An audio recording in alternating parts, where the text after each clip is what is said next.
حافظ رمضان میں تراویح کے لیے حافظ ہو جائے اور وہ آگے کھڑا ہو کے پڑھ دے، تو بس اس لیے نازل کیا گیا۔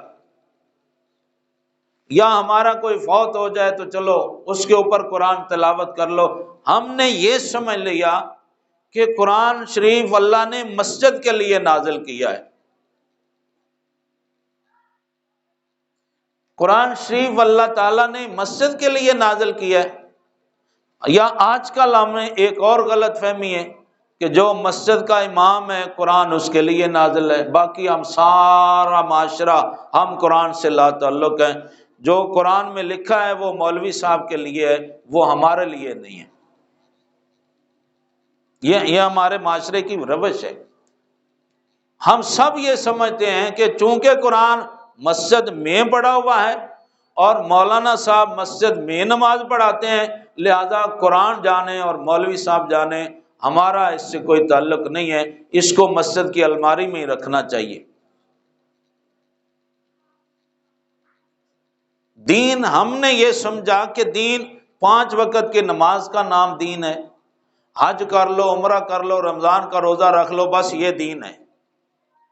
میرے آقا صلی اللہ تعالی علیہ وسلم نے تو نہیں فرمایا کہ دین 5 نمازوں کا نام ہے، یا روزہ رکھ لو یا وہ کر لو، حج کر لو تو بس دین پورا ہو گیا، بلکہ حضور نے کیا فرمایا ہے؟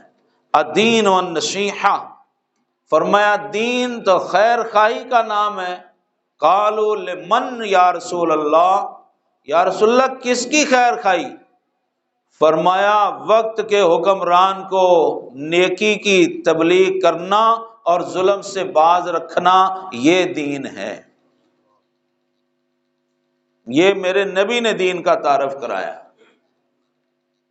آج جو مولانا کوئی ممبر پر اس طرح کی بات کرے تو کہ او مولوی صاحب کو اللہ رسول دی گل کریا کرو، نماز روزہ دسو، تسی کدھر حکومت ال ٹور پہ؟ آقا کریم علیہ السلام فرماتے ہیں دین کیا ہے؟ حکمران کو ظلم سے باز رکھنے کے لیے نصیحت کرنا، اس کو آگاہ کرنا کہ تم یہ ظلم کر رہے ہو مخلوق خدا پر، ناجائز ٹیکس لگائے ہوئے ہیں، اسلام کے خلاف، اخلاقیات کے خلاف تم نے قانون پاس کیے ہوئے ہیں، ان کو واپس کرو۔ حضور فرماتے ہیں یہ دین ہے۔ اور آج یہ دین جو مولانا بیان کرتا ہے اسے جیل میں لے جاتے ہیں۔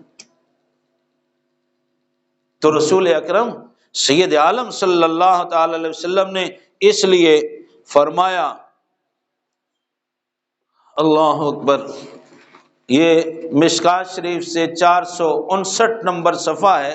آج جو ہماری حالت ہے، جو میں نے پہلے عنوان دیا آپ کو کہ غیر مسلم سے تعلق رکھنے کا نقصان کیا ہے، گزشتہ جمعے میں نے اسی عنوان پہ خطبہ دیا تھا۔ سنیے ہمارے اور تمہارے پیارے آقا صلی اللہ علیہ وسلم کا فرمان کیا ہے۔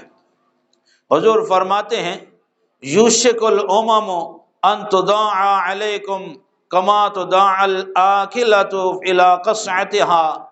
حضور نے فرمایا تمہارا کیا حال ہو جائے گا؟ اس وقت صحابہ کرام سامنے بیٹھے تھے۔ فرمایا تمہاری حالت اور کیفیت کیا ہوگی کہ جب تمہارے دشمن اس طرح ہر طرف سے تمہارے اوپر ٹوٹ پڑیں گے، جیسے ایک پیالے میں کھانا رکھا ہو اور کافی سارے بھوکے افراد وہاں ہوں، ایک کو نظر آ جائے تو وہ ایک سب کو بتا دے بھائی ادھر آ جاؤ پیالے میں کھانا ہے، ادھر آ جاؤ پیالے میں کھانا ہے، ادھر آ جاؤ، تو سارے ایک پیالہ ہے اور 10-12 بھوکے بندے اس پر ٹوٹ پڑے ہیں، چھوٹا سا کھانے کا پیالہ ہے، تو اس کا کیا حال ہوگا؟ کتنی دیر میں وہ پیالہ ختم ہو جائے گا؟ ایک پیالے میں کھانا ہی کتنا ہوتا ہے؟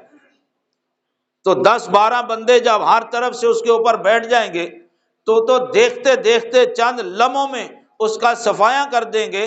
صحابہ کرام نے پوچھا کہ وَمِن قِلَّةٍ نَحْنُ يَوْمَئِذٍ، یا رسول اللہ کیا ہمارے دشمن ہمیں دیکھتے دیکھتے ملیا میٹ کر جائیں گے؟ ہر طرف سے دشمن ہمیں کھانے کے پیالے کی طرح نوالا بنا کے نگل جائے گا؟ کیا مومن مسلمان دنیا میں اس وقت بہت کم ہوں گے؟ قال بل انتم یومئذ کثیر، فرمایا نہیں تم کم نہیں ہوگے، تمہاری تعداد بہت زیادہ ہوگی، پھر کیوں ہمیں پیالے کے لقمے کی طرح کھا لیا جائے گا؟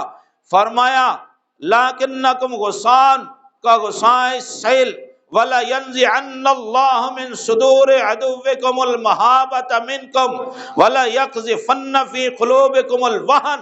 میرے آقا نے فرمایا تمہاری تعداد تو بہت زیادہ ہوگی، چھوڑی نہیں ہوگی، تم بہت زیادہ ہوگے، لیکن تم دین سے بیزار ہو جاؤ گے اور دنیا کا مال تمہارا محبوب ترین بن جائے گا، اور تمہارے دلوں سے، تمہارے دشمن کے دلوں سے تمہارا رعب اٹھ جائے گا اور تمہارے دلوں میں وہن آ جائے گا۔